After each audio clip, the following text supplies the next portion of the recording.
لا حول ولا قوة إلا بالله العلي العظيم. أعوذ بالله من الشيطان اللعين الرجيم. بسم الله الرحمن الرحيم.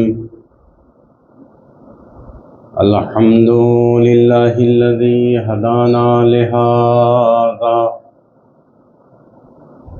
وما كنا لنهتدي لولا أن هدانا الله. لقد جاءت رسل ربنا بالحق. الصلاة والسلام على سيد المرسلين خاتم النبيين مولانا أبي القاسم محمد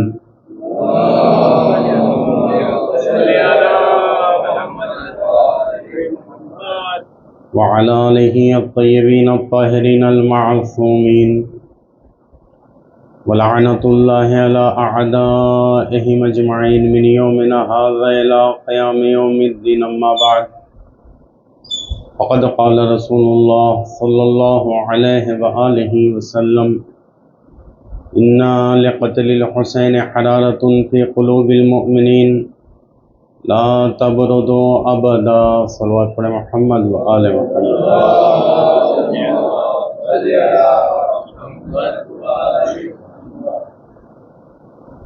ارشاد رسول اکرم ہے: ان لقتل الحسین حرارت، کہ بے شک محمد وآل محمد صلی اللہ علیہ وسلم. امام زمانہ بلند تر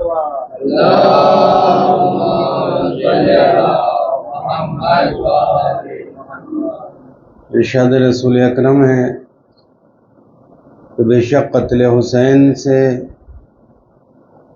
مومنین کے دلوں میں ایک ایسی حرارت ہے جو کبھی بھی سرد اور ٹھنڈی نہیں ہوگی.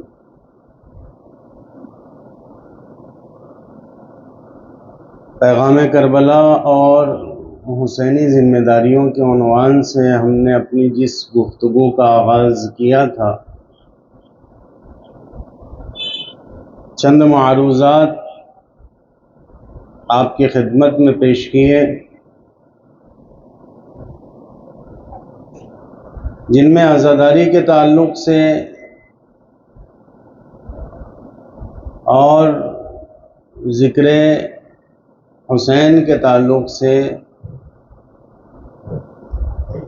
چند باتیں آپ کے سامنے پیش کی کہ سب سے پہلا اعتراض اور اس کا جواب، آج انشاءاللہ ایک دوسرا اعتراض اور اس کا جواب آپ کی خدمت میں انشاءاللہ پیش کرنے کی کوشش کریں گے. اس سے قبل جس حدیث کو میں نے اپنا سرنامہ کلام قرار دیا کہ ان لقتل الحسین حرارت، کہ قتل حسین سے حرارت ہے، گرمی ہے، فی قلوب المؤمنین، مومنین کے دلوں میں، کہ لا تبردو ابدا، کہ جو کبھی بھی سرد نہیں ہوگی. تو یہ قتل حسین اگر صرف واقعہ ہوتا، اگر قتل حسین صرف حادثہ ہوتا، اگر قتل حسین صرف تاریخ ہوتی، تو پھر رسول اسلام یہ نہ فرماتے کہ حرارت فی قلوب المؤمنین، کہ یہ مومنین کے دلوں میں حرارت کا سبب بنے گی. حرارت فی قلوب المؤمنین، یہ صرف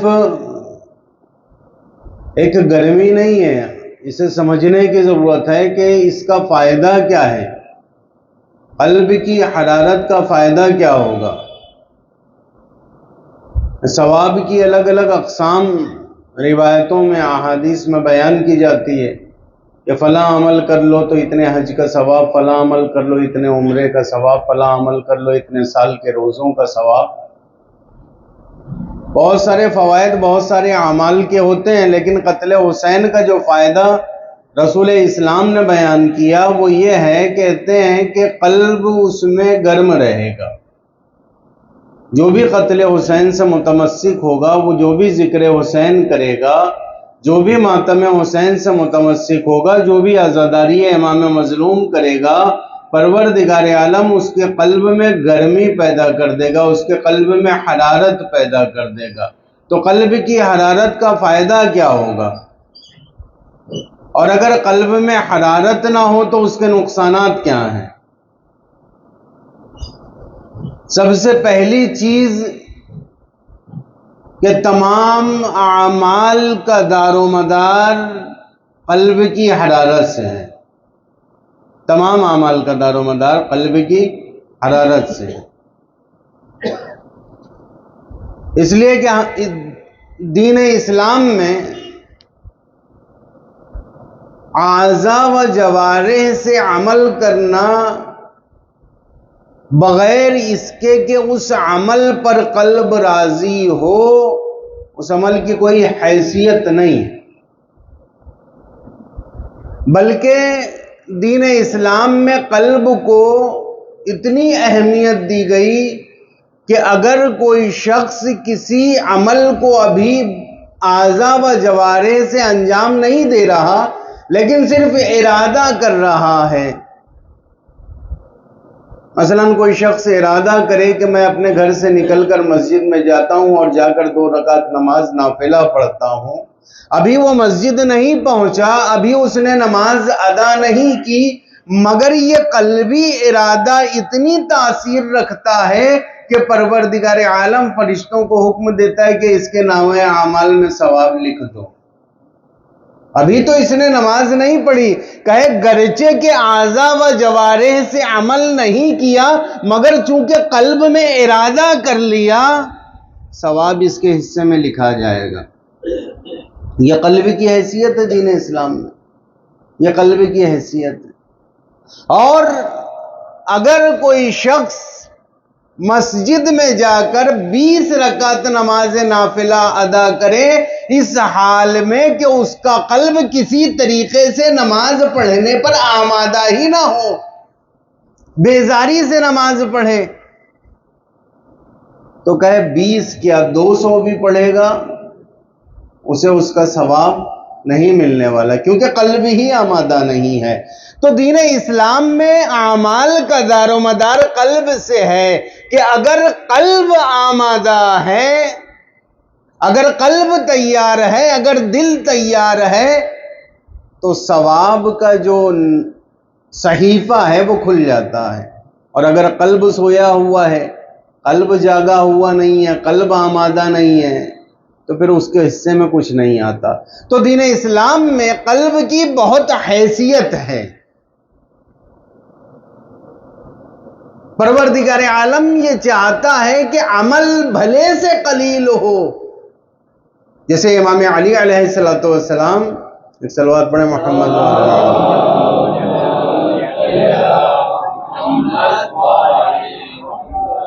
ارشاد فرماتے ہیں کہ عمل قلیل، وہ عمل قلیل جو پوری توانائی، پورے انگیزے اور پوری توجہ کے ساتھ انجام دیا جائے، قلبی توجہ کے ساتھ انجام دیا جائے، گرچہ کہ عمل قلیل کیوں نہ ہو، اس عمل کثیر سے بہتر ہے جس میں قلبی توجہ نہ ہو. جس میں قلبی توجہ نہ ہو، گرچہ کہ وہ زیادہ ہے لیکن قلبی ہی اس میں آمادہ نہیں ہے، تو کہے یہ تھوڑا عمل تمہارا بہتر ہے اس زیادہ عمل سے. تو قلب کو بہت حیثیت ہے، مرکزیت حاصل ہے قلب کو. تو یہ قلب اگر آمادہ ہے، قلب آمادہ کب ہوگا؟ قلب آمادہ کب ہوگا؟ آمادگی کب آئے گی قلب کے اندر میں؟ کہتے ہیں کہ دل مردہ ہو جاتے ہیں، ایک حدیث ہے کہ دل مردہ ہو جاتے ہیں، انہیں زندہ رکھنے کے لیے، انہیں حشاش و بشاش رہنے کے لیے حکیمانہ جملے پڑھا کرو، سنا کرو، تلاش کیا کرو کہ حکیمانہ جملوں سے کیا ہوتا ہے؟ قلب زندہ ہوتا ہے۔ آپ دیکھیں، آپ ارادہ کب کریں گے؟ آپ ارادہ کب کریں گے؟ جب آپ کے تمام اعضاء و حواس اندرونی اور بیرونی کام کر رہے ہوں، تبھی تک تو ارادہ ہے نا۔ اگر خدا نہ خواستہ، چونکہ پروردگار عالم نے کہا کل نفس ذائقۃ الموت، ہر نفس کو موت کا مزہ چکھنا ہے، اگر کسی انسان کو موت آ جاتی ہے تو اب وہاں سے ارادے، کام، اختیار سب ختم ہو جاتا ہے، سب ختم ہو جاتا ہے۔ اب مرنے کے بعد کے جو اعمال ہے اور جو حساب کتاب ہے وہ یہاں سے شروع ہوتا ہے، لیکن اب ارادہ ختم ہو گیا۔ اب مرنے کے بعد کوئی انسان مردے سے یہ کہے کہ بھائی یہ دل سے کام نہیں کر رہا، تو کہاں سے کرے گا؟ اس کا دل ہی مر گیا، وہ تو خود مر گیا۔ اب یہاں سے ارادے معنی نہیں رکھتے، ارادے ختم ہو گئے، تو پتہ یہ چلا کہ حیات ایک ایسی چیز ہے کہ جس پر تمام چیزوں کا دار و مدار ہے۔ اب اگر آپ کو دین اسلام کے کسی بھی عمل کو قلب سے انجام دینا ہے تو اس کے لیے ضروری کیا ہے؟ اس کے لیے ضروری یہ ہے کہ آپ کا دل زندہ ہو۔ آپ کا دل کیا ہو؟ زندہ ہو۔ اس لیے کہ اسلام میں روایتوں میں ایسی تعبیر بھی آئی ہے کہ قلب ایک ایسی حقیقت ہے کہ انسان چلتا پھرتا تو دکھائی دیتا ہے مگر اس کے اندر کا دل مردہ ہوتا ہے، اس کے اندر کا دل مردہ ہوتا ہے۔ روایتوں میں تعبیر آئی ہے کہ یہ چل رہے ہیں، یہ پھر رہے ہیں، جیسے امام علی علیہ السلام نے ارشاد فرمایا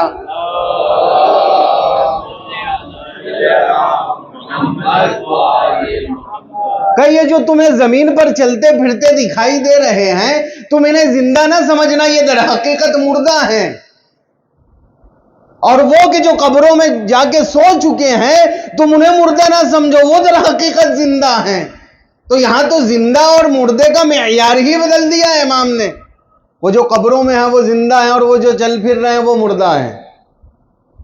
تو انسان کبھی کبھی اس کے اعضاء و جوارح حرکت کرتے ہیں، وہ حرکت کرتا ہے، مگر در حقیقت اس کا دل مردہ ہوتا ہے، اس کا ضمیر مردہ ہوتا ہے۔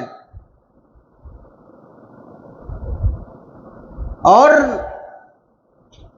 حیات قلب اور قلب کی موت پر عجیب و غریب تعابیر آپ کو روایتوں میں ملے گی۔ دل کا سخت ہونا، سختی دل، یہ بھی ایک قسم کی بیماری ہے، بہت عجیب و غریب بیماری ہے کہ انسان کا دل سخت ہو جائے۔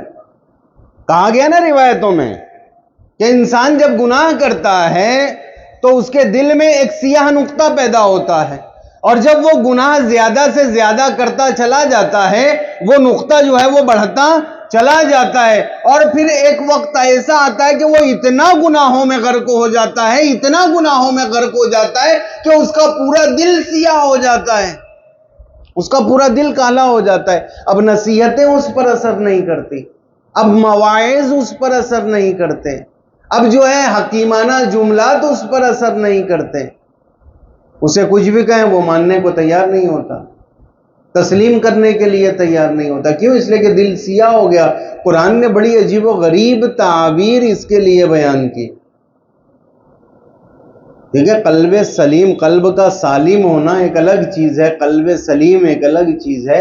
اگر قلب سالم ہے تو یہ نعمت پروردگار عالم ہے، خدا نہ خواستہ اگر اس میں مرض آ گیا، مرض معنوی، تو قرآن نے عجیب و غریب تعبیر اس کے لیے بیان کی، فی قلوبہم مرض، کہ ان کے قلب میں مرض ہے، یہ مریض قلب کے لوگ ہیں۔ تو اب اللہ تو رحمان و رحیم ہے، وہ اپنے بندوں کو چاہتا ہے کہ اس کے بندے جتنا جہنم سے بچ سکیں بچ جائیں، جتنا دور ہو سکے ہو جائیں، اور یہ تعبیر آپ کو قرآن میں شاذ و نادر کہیں دکھائی دے گی؟ یہ انداز جو پروردگار عالم نے اس آیہ کریمہ میں اختیار کیا ہے، یہ انداز آپ کو کسی اور آیت میں نہیں ملنے والا۔ ابھی تک تو ہم نے یہی دیکھا ہے کہ پروردگار عالم اتنا رحیم ہے، اتنا کریم ہے کہ نہ اس کے رحم کی انتہا ہے، نہ اس کے کرم کی انتہا ہے۔ کوئی اندازہ نہیں لگا سکتا کہ وہ کتنا رحیم ہے، وہ کتنا کریم ہے۔ نہ اس کے رحم کی انتہا ہے، نہ اس کے کرم کی انتہا ہے۔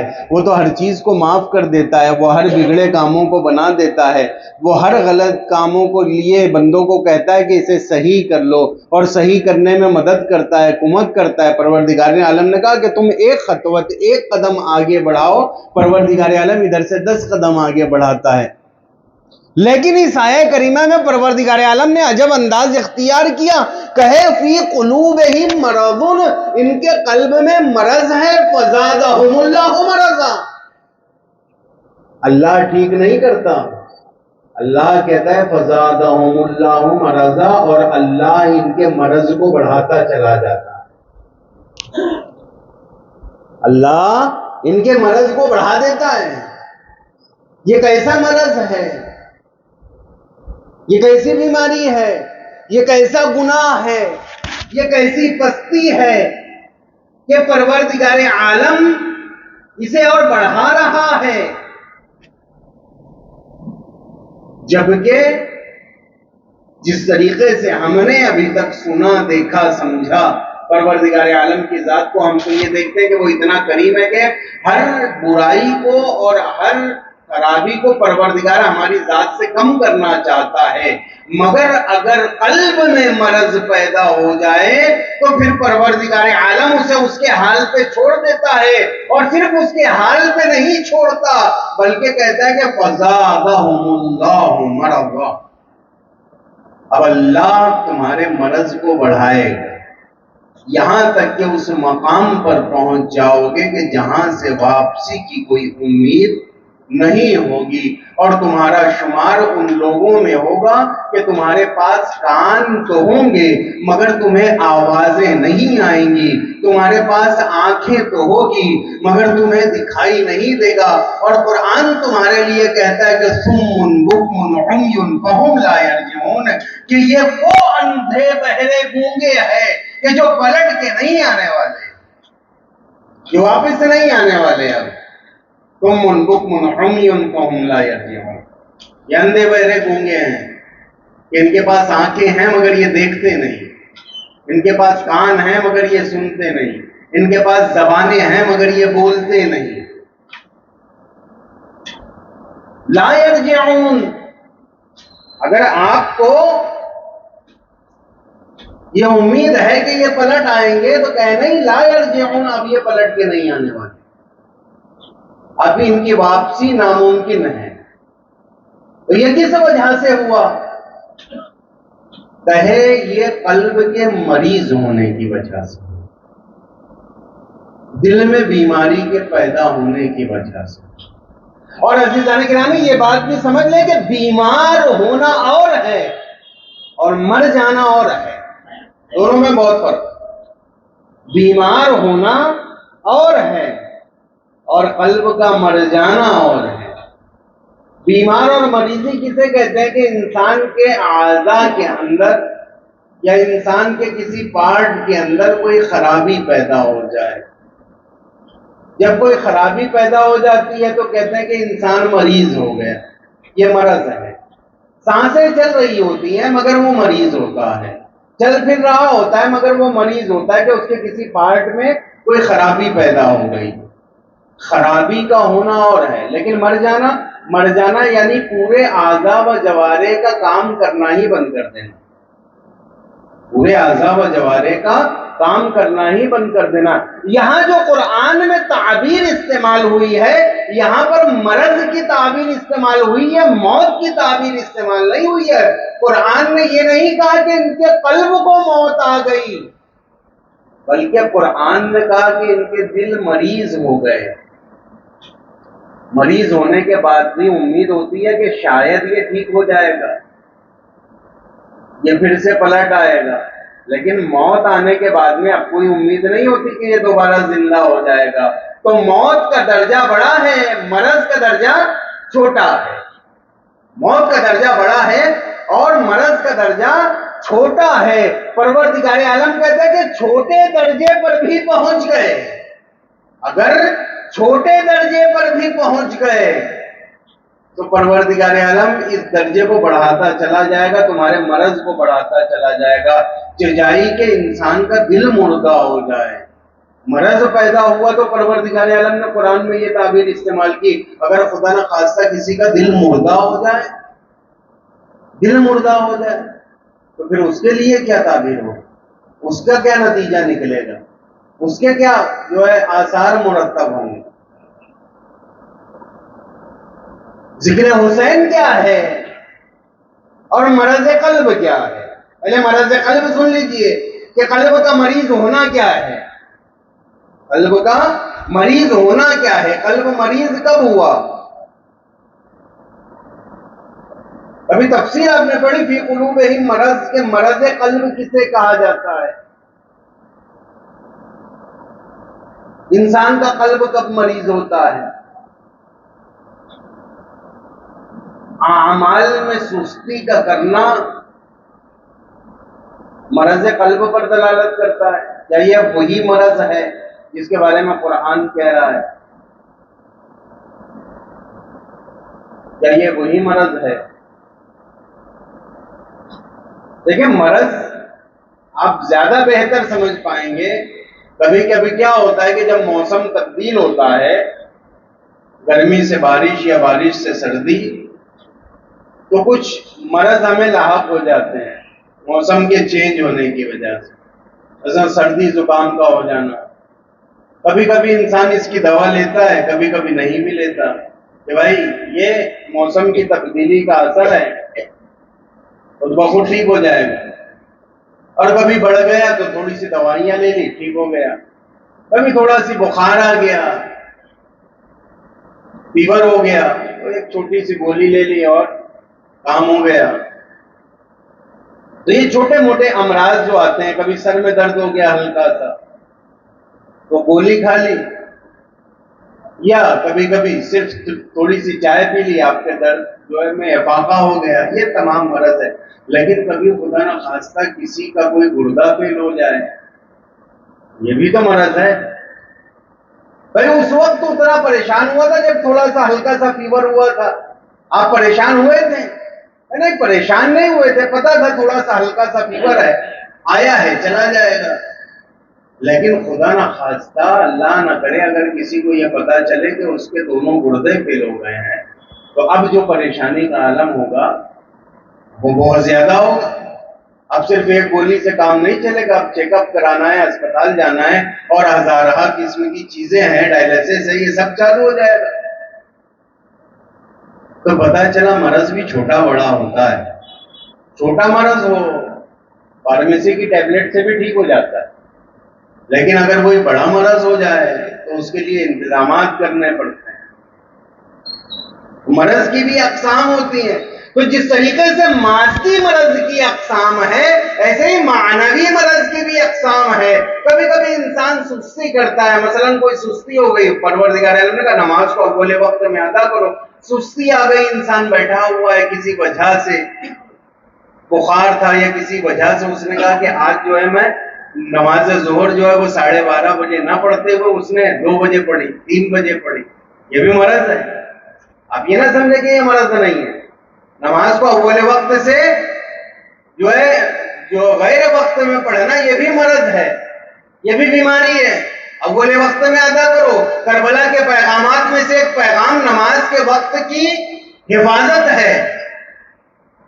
نماز کے اوقات کی حفاظت یہ پیغام کربلا میں سے ایک پیغام ہے. کہا تھا نا اصحاب امام نے کہ مولا نماز ظہر کا وقت ہو چل. یہ جنگ ہے، ہزاروں کا لشکر ایک طرف کھڑا ہوا ہے، امام 72 کو لے کے کھڑے ہوئے ہیں، اور یہاں پر اول وقت جو ہے کہا جاتا ہے مولا وقت نماز ظہر ہے. تو مولا نے بھی تصدیق کر دی کہ ہاں یہی اول وقت نماز ہے.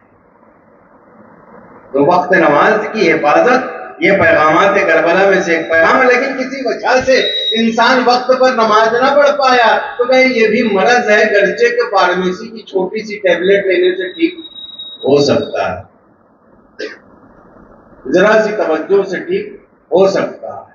تو کیا پروردگار عالم ایسے مرض کو بڑھا دے گا؟ قرآن نے کہا کہ تمہارے دلوں میں مرض پیدا ہو گیا، تو پروردگار عالم اس کو بڑھا دے گا؟ یعنی اب اگر ہم نے ایک دن اول وقت نماز نہیں پڑھی تو کیا پروردگار عالم اب ہمارے اس مرض کو بڑھا دے گا اور ہم جو ہے ہر وقت جو ہے اول وقت سے آخر وقت میں نماز کے عادی ہو جائیں گے؟ نہیں، اس مرض کی بات نہیں کہا پروردگار عالم نے کہ میں بڑھاؤں۔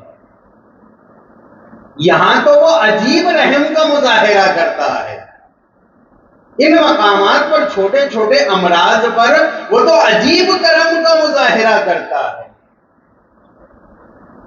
عجیب کرم کا۔ کیسا کرم ہوتا ہے؟ تھوڑا سی گناہ ہو گیا، کچھ گناہ ہو گئے، جھوٹ بول دیا یا کچھ اور گناہ کر لیے، پروردگار عالم کہتا ہے کہ آخر وقت تک آؤ، توبہ میں قبول کرنے، تم ایک بار استغفار تو پڑھو، تم ایک بار کہو تو استغفر اللہ ربی واتوب الیہ، کہیں پھر سے پہلے جیسا نہ بنا دو تو یہ کہنا۔ تمہاری مثال آئینے کی طرح ہوتی ہے، آئینے کی طرح۔ آئینہ کیا ہوتا ہے؟ آئینے کا کام کیا ہوتا ہے؟ آئینہ تصویریں دکھاتا ہے، عکس کو منعکس کرتا ہے۔ آپ اس کے سامنے کھڑے ہو جائیں وہ آپ کی تصویر دکھا دیتا ہے، یہ آئینے کا کام ہوتا ہے۔ ہم بھی آئینے کی طرح ہوتے ہیں، لیکن کبھی کبھی کیا ہوتا ہے کہ ہم آئینے کو اگر ایسی جگہ رکھتے ہیں جہاں بہت گرد و غبار ہو اور دھیرے دھیرے اس کے اوپر دھول بیٹھنا شروع ہو جائے تو ایک وقت ایسا آتا ہے کہ اس میں سے پھر کچھ دکھائی نہیں دیتا۔ تو اب کیا آئینے کی خاصیت ختم ہو گئی؟ ہے، آئینے کی خاصیت ختم نہیں ہوئی ہے، اس کے اوپر گرد و غبار جم گیا۔ تو کیا کریں کہ ایک صاف کپڑا لو اور اس آئینے کے اوپر پھیر دو، اس گرد کو ہٹا دو۔ جیسے ہی وہ گرد ہٹے گی آئینہ پھر تمہاری تصویریں دکھانا شروع کر دے گا۔ ایسے ہی ہمارا نفس ہے، گناہوں کی گرد و غبار، گناہوں کی گرد و غبار بیٹھتے بیٹھتے بیٹھتے بیٹھتے ایک وقت ایسا آتا ہے کہ پھر ہمیں کچھ اچھا دکھائی نہیں دیتا۔ پروردگار کہتا ہے کہ ایک استغفار کا کپڑا لو، اپنے نفس پر پھیر دو۔ ایک مرتبہ تم نے استغفار کا کپڑا اپنے نفس پر پھیر دیا، وہی تمہارا نفس ہے جو پہلے تھا پھر دمکنے لگے گا۔ تو وہ تو اتنا کریم ہے، وہ تو اتنا رحیم ہے۔ تو پروردگار عالم جب اتنا کریم و اتنا رحیم ہے تو پھر اس مرض کو بڑھا کیوں دے رہا ہے؟ کیا یہ مرض بڑھے گا؟ میرے یہ چھوٹے چھوٹے مرض ہیں، تمہارے فارمیسی سے ٹھیک ہوتے چلے جائیں گے۔ کون سی فارمیسی؟ استغفار کی فارمیسی، توبے کی فارمیسی، یہاں سے دوا لے لو، انشاءاللہ ٹھیک ہو جاؤ گے۔ لیکن اگر فارمیسی میں آپ جائیں اور کہیں فارمیسسٹ سے کہ ہمارے گھر میں ایک مریض ہے جس کے دونوں گردے فیل ہیں، کوئی ٹیبلٹ دے دیجیے، تو وہ آپ کو بھگا دے گا، کہے گا جاؤ ڈاکٹر کے پاس، یہ میرا کام نہیں ہے، جاؤ ڈاکٹر کے پاس، یہ میرا کام نہیں ہے، جاؤ علاج کراؤ، چیک اپ کراؤ، جو ڈاکٹر تجویز کرے گا اس کے بعد میں پرچی لے کر آنا تو میں دوا دوں گا، ایسے دوا نہیں دینے والا۔ یہ کوئی بخار تھوڑی ہے تھوڑا سا جو میں آپ کو دوا دے دوں اور آپ ٹھیک ہو جائیں، یہاں تو اس کے گردے فیل ہیں۔ تو یہ جو فی قلوبہم مرض ہے نا، یہ در حقیقت گردوں کا فیل ہونا ہے، معنوی گردوں کا فیل ہونا۔ اور پروردگار عالم کہتا ہے کہ پھر میں اس مرض کو بڑھاؤں گا۔ یہ چھوٹے چھوٹے مرض تو استغفار سے ٹھیک ہوتے چلے جاتے ہیں، آئینے کی طرح کہ آئینہ گندا ہوتا ہے پھر صاف ہوتا ہے، پھر گندا ہوتا ہے پھر صاف ہوتا ہے۔ یہاں تو امید پر چل رہی ہے دنیا، اگر امید پر دنیا نہ چل رہی ہوتی تو ہم تو کب کے نا امید ہو جاتے۔ پروردگار نے کہا نا، خود کہا کہ دیکھو کبھی یاس و نا امید نہ ہونا، نا امیدی مت کرنا، کفر ہے، نا امیدی کفر ہے۔ میں اتنا رحیم ہوں، اتنا کریم ہوں کہ میں معاف کر دیتا ہوں۔ پھر پروردگار عالم سے سوال کریں بار الہ، پھر ایسا کون سا مرض ہے جس کے بارے میں تم نے کہا کہ میں اس مرض کو بڑھا دوں؟ تو یہ وہ گناہ نہیں ہے جو ہم لوگ کر رہے ہیں۔ مرض کیا ہے؟ کہے ایک مرض میں آپ کو بتاتا ہوں کون سا مرض ہے، کہے بغض اہل بیت۔ بغض اہل بیت، یہ مرض بہت عظیم مرض ہے۔ اگر ایک مرتبہ کسی کو بغض اہل بیت کی بیماری لگ گئی تو اب یاد رکھو کسی فارمیسی سے ٹھیک نہیں ہونے والی، کسی فارمیسی سے ٹھیک نہیں ہونے والی۔ اور پروردگار بھی کہتا ہے کہ فزادہم اللہ مرضا، اگر بغض اہل بیت میں گرفتار ہو گئے نا تو اللہ اس مرض کو بڑھاتا چلا جائے گا یہاں تک کہ اس دنیا سے کافر و مشرک اٹھ جاؤ۔ پروردگار کو بھی پسند ہے۔ چیک اپ کرواؤ جا کے، کس چیز کا؟ قلب کا، کیونکہ یہ بیماری تعلق رکھتی ہے قلب سے۔ بغض اہل بیت قلبی بیماری ہے، تعلق رکھتی ہے قلب سے، تو جاؤ اپنے قلب کا چیک اپ کراؤ کہ کہاں سے خرابی آ گئی۔ اعضاء و جوارے میں اگر کہیں خون نہ پہنچ رہا ہو تو خون قلب سے پہنچتا ہے، اگر قلب ہی کام کرنا بند کر دے تو پورے اعضاء و جوارے میں خون کی دوران رک جاتی ہے۔ یہ تمہارا جو محبت اہل بیت ہے یہ قلب ہے، یہاں سے خون جاتا ہے نماز کی طرف، یہاں سے خون جاتا ہے روزوں کی طرف، یہاں سے خون جاتا ہے حج کی طرف، کہ اگر یہ قلب مردہ ہو گیا تو پھر نہ تمہیں تمہاری نمازیں کوئی کام دے گی، نہ تمہیں تمہارا روزہ کوئی کام دے گا، نہ تمہیں تمہارا حج کوئی کام دے گا۔ اور اللہ نے کہا فزادہم اللہ مرضا، اللہ تمہارے مرض کو بڑھا دے گا، اللہ تمہارے مرض کو بڑھا دے گا۔ بغض اہل بیت عجیب و غریب بیماری ہے۔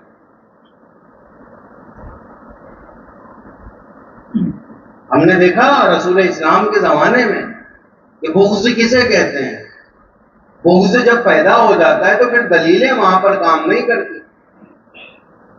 رسول سے بغض ہے ابو جہل کو، کہ ہم آپ کو رسول تسلیم کر لیں گے، کیا کریں؟ کہ کچھ ایسا کام کر کے دکھائیں جو خارق العادہ ہو، جو نہ ہو سکتا ہو۔ مثلاً کیا کریں؟ مثلاً ہاتھ پہ سنگریزوں کو اٹھایا رسول نے، سنگریزوں نے کلمہ پڑھنا شروع کر دیا، دیکھا سب نے کہ سنگریزے کلمہ پڑھ رہے ہیں، اس کے باوجود تسلیم نہیں کرتے۔ کیوں؟ فی قلوبہم مرض، ان کے قلب میں مرض ہے۔ کائنات کا ذرہ ذرہ رسول کو سلام کر رہا ہے، دیکھ رہے ہیں، لیکن قبول نہیں کرتے۔ کیوں؟ فی قلوبہم مرض، ان کے قلب میں مرض ہے۔ کہے یا رسول اللہ ایک آخری کام کر دیں۔ کہے کیا کر دیں؟ کہ یہ جو چاند ہے اس کے 2 ٹکڑے کر دیں، اگر آپ نے اس چاند کے 2 ٹکڑے کر دیے تو ہم آپ کو نبی و رسول تسلیم کر لیں گے۔ رسول نے اشارہ کیا، انگلی کا اشارہ کیا، چاند کے 2 ٹکڑے ہو گئے۔ تو آپ کو تسلیم کر لینا چاہیے۔ تو کہتے ہیں ھذا سحر عجیب، یہ عجیب جادو ہے، یہ عجیب جادو ہے، محمد معذاللہ جادوگر ہیں۔ ابھی بھی تسلیم نہیں کہ چاند 2 ٹکڑے ہو گیا۔ نہ ان کے اوپر نہ دلیلیں کام کرنے والی، نہ ان کے اوپر استدلال کام کرنے والا، نہ ان کے اوپر نصیحتیں کام کرنے والی۔ آپ کائنات کی چیزوں کو الٹا پلٹا کر رکھ دیں، یہ ماننے والے نہیں ہیں، یہ واپس آنے والے نہیں ہیں۔ کیوں؟ اس لیے کہ فی قلوبہم مرض، ان کے قلب میں مرض ہے، عجیب و غریب مرض۔ پروردگار عالم ہر کسی کو اس مرض سے محفوظ ہے، اور جس کے دل میں یہ مرض پیدا ہو گیا پھر وہ ٹھیک نہیں ہونے والا۔ تو حدیث میں کیا ارشاد فرمایا؟ حدیث میں پروردگار رسول اکرم نے عجیب و غریب علاج بتایا۔ اب جب ہمیں پتہ چل گیا، ابھی جو آدھے گھنٹے سے میں گفتگو کر رہا ہوں مرض کے بارے میں کہ یہ مرض ہے وہ مرض ہے، تو ہر کسی کی خواہش ہے کہ پروردگار عالم ہمارے قلب کو مرض سے بچانا، چاہے وہ چھوٹا ہی مرض کیوں نہ ہو، چاہے وہ چھوٹا ہی مرض کیوں نہ ہو۔ اور ہماری یہ بھی دعا ہوگی کہ بارے الہ ہمارے قلب کو زندہ رکھنا، ہمارے قلب کو صاف رکھنا، ہمارے قلب کو نورانی رکھنا۔ کیسے ہوگا؟ کیسے نورانی رکھو گے اپنے قلب کو؟ کیسے صاف رکھو گے؟ کیسے زندہ رکھو گے؟ اگر خدا نہ خواستہ کسی کا قلب مر گیا، اس لیے کہ تمام اعمال کا دار و مدار قلب پر ہے، کہ اگر قلب زندہ ہے تو نماز پڑھو، اگر قلب زندہ ہے تو روزہ رکھو گے، اگر قلب زندہ ہے تو نیک اعمال کرو گے، اور اگر قلب مردہ ہو گیا تو پھر لوگ چاہے کتنا ہی کہتے رہیں، آپ عمل نہیں کرنے والے۔ اس کی مثال میں آپ کو بتاتا ہوں، چونکہ خود اس منزل سے گزر چکا ہوں اس لیے زیادہ بہتر سمجھ سکتا ہوں کہ نصیحتیں کب اثر نہیں کرتی۔ آپ دیکھیں، بیڑی سگریٹ لیں، آپ چاہے بیڑی لیں چاہے سگریٹ، اگر آپ پیتے ہو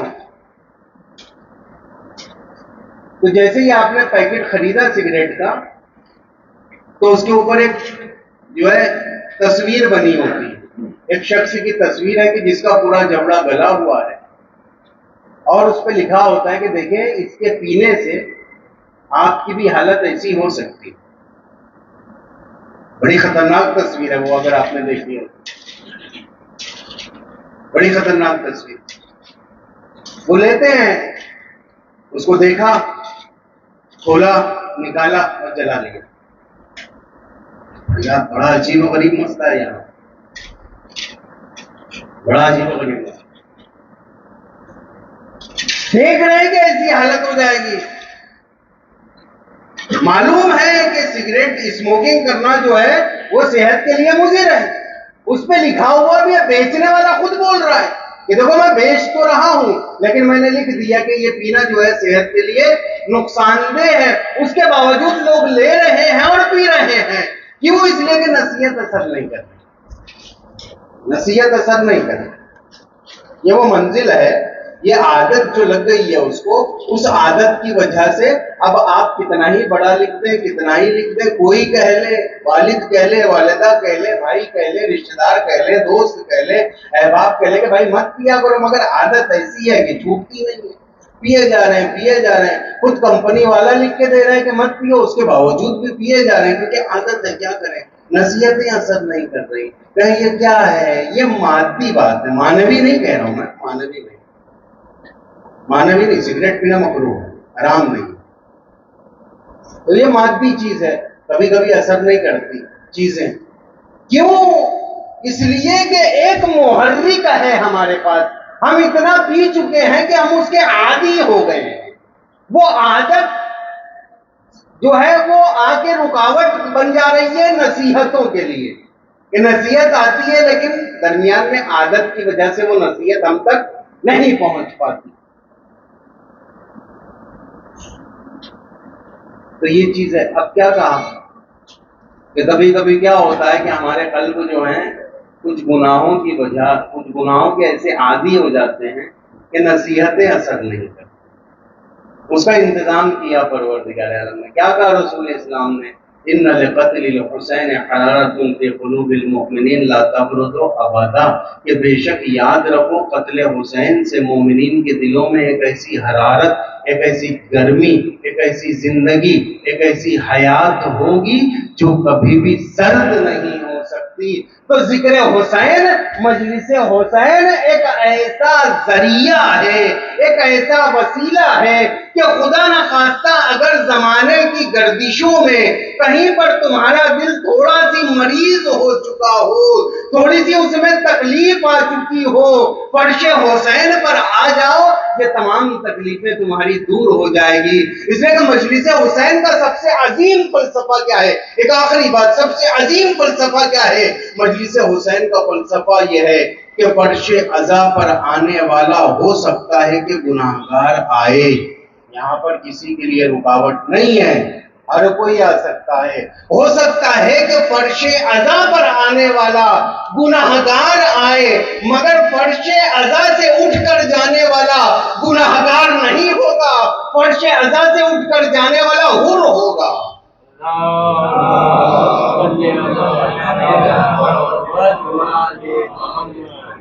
ان لقتل الحسین حرارۃ فی قلوب المؤمنین لا تبرد ابدا۔ یہاں گناہگار آؤ گے اور بند کر جاؤ، اس لیے کہ کربلا میں اسباق ہی ایسے ہیں، کربلا میں پیغام ہی ایسے، کربلا میں سیکھ ہی ایسی ہے، کربلا میں نصیحت ہی ایسی ہے، کربلا کے اسباق ہی ایسے ہیں کہ کربلا سے سبق لینے کے بعد پھر انسان اس مقام تک پہنچ جاتا ہے، اس منزل تک پہنچ جاتا ہے، اس مرتبے تک پہنچ جاتا ہے کہ جو مرتبہ مقصود ہے پروردگار۔ بہت فوائد و بہت ثواب و بہت برکات ہیں ان مجالس حسین، اس عزائے حسین، اور کیوں نہ ہو عزاداروں نے مضبوط کر۔ آپ دیکھیں کربلا میں جب رخ حماسی سے رخ مصائب کی طرف آپ آتے ہیں تو کیا کیا مصیبتیں،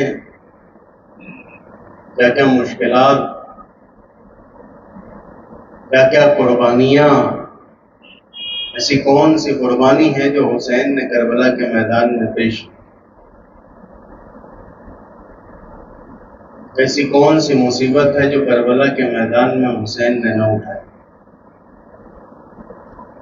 ایسا کون سا غم ہے جو کربلا کے میدان میں حسین نے نہ اٹھایا۔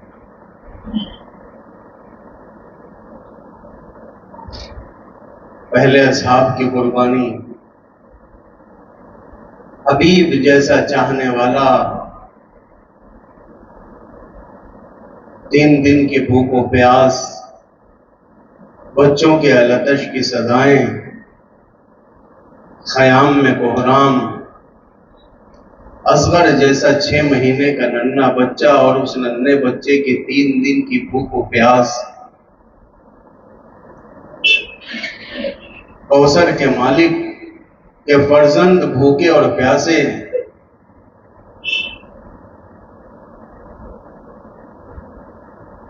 کائنات کو رزق بانٹنے والے کے بچے بھوکے اور پیاسے،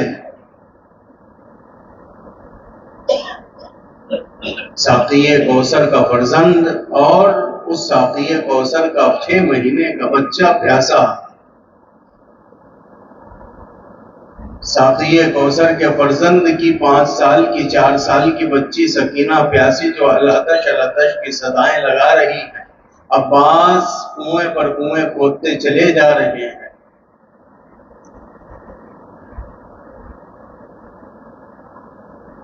دل کٹ جاتا ہوگا حسین کا جس وقت بچوں کی الاتش کی صدائیں بلند ہوتی ہوں،